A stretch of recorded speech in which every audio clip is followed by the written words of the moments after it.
अच्छा कौन पढ़ाई पढ़े जाला कॉलेजिया रह जाता रोजे वो पास घर से जिया राजा हमर हब नाही नैहर पहुँचा दहो राजा हमर हब नाही नैहर पहुँचा दहो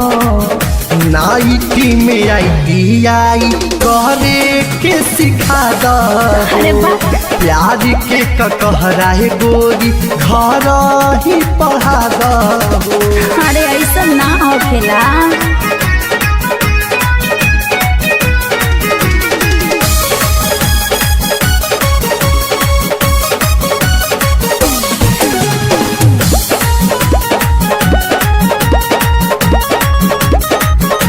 बुझ गई तोहर इशारा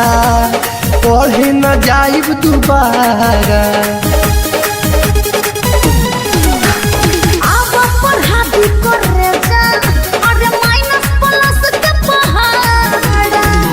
चाहे नाही कॉपी कलमिया अलग हटा दहो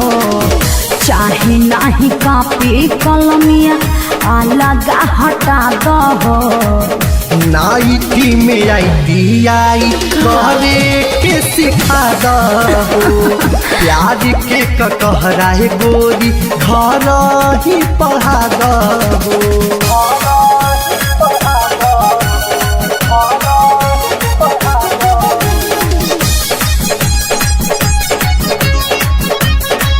अरे सुना ना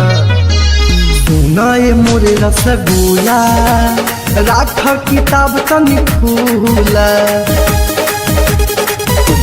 सुनो भिड़िया जय बाया राजा अरे जान जाइबो सब फरमूला हल्ला चल नीति सजियारा अंतरा के जुड़ा दहो शिबू नीति सजियारा अंतरा के जुड़ा दहो नाइटी में आई करे के सिखा दो प्यार के कहरा है गोरी घर ही पढ़ा दो। चलिए हल चल जी सिखा देतनी चल हम तो रेडी है।